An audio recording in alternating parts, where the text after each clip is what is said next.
Shalom, we are continuing in Mishnah Yomi for the 26th of Tevet. We are in chapter 22 of Shabbat, Mishnah Gimel.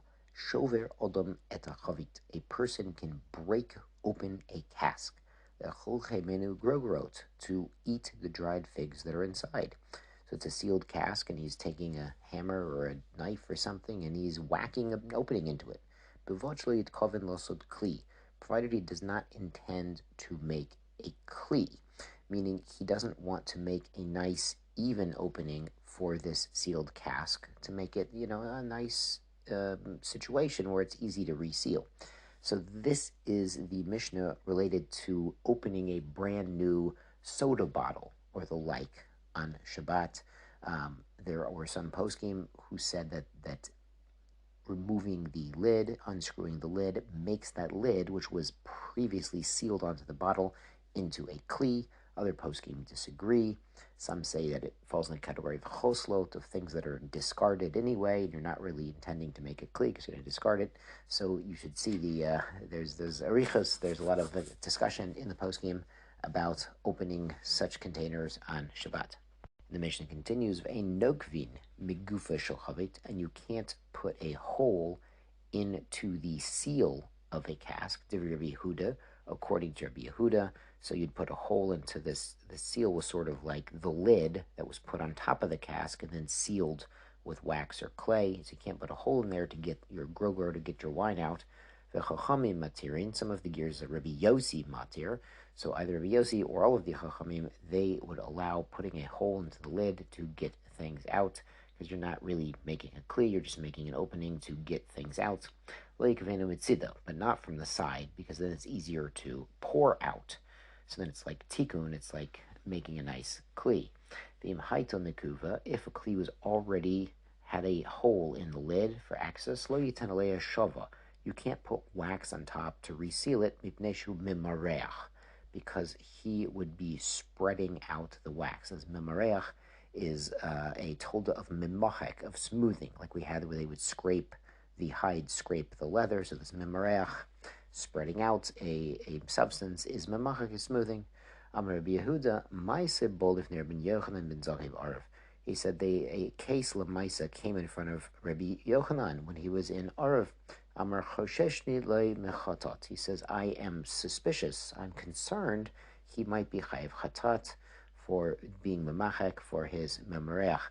Rabbi Yochanan ben Zakkai said a similar thing by someone trapping a non-poisonous scorpion on a bowl on Shabbat. He was concerned that might be actual trapping. Remember, we discussed that trapping a poisonous or aggressive animal would be mutter if you don't actually need the animal, but a one that's not poisonous or threatening, he was suspicious earlier that was chayav chatat. Great, onto Mishnah Dalet.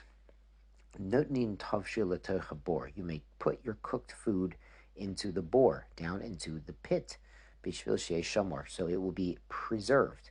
Now, if you dig down into the ground, it's cooler, it's colder down there, so the heat won't spoil that. They actually used to dig quite a ways deep into the ground to make like what we would consider a refrigerator in ancient times. And you can store good water, drinkable water, in bad water. Now, it's in a clear, it's in a water bottle or something, so it will stay cold. So it's a hot day and you want your water to stay cool, your drinking water, you could put it into the river, into the mikveh, even though that water you can't drink. And you can take cold water, it's too cold, you can put it out in the sun, so it will warm up. And there's a chiddush here, we're not worried about smoothing out the bottom of the bor, the bottom of the pit, because sometimes worried about smoothing dirt floors. And there's also a chiddush, we would allow leaving it in the sun to warm up, even though sometimes we're concerned that if we allow cooking in the sun, someone might cook in ashes, like this, put something inside of hot ashes, which we learned earlier is forbidden. It's told of Eish, it's like from the fire. The Mishnah continues, Mishin Nashru Kelov Bederach B'mayim. Someone was walking on the road and his clothing fell in the water. Now it's soaking wet. So he can keep walking with them even though he's dripping wet, and we're not worried. We're not worried that people will see him and think that he's done his laundry on Shabbos. He reaches the outer courtyard. It could be the first courtyard when he gets back to town. Shochtan b'chama. He can spread out these wet clothing in the sun to dry out. Avol lo keneged am, but not in front of people. Now the Bartner here says something really important.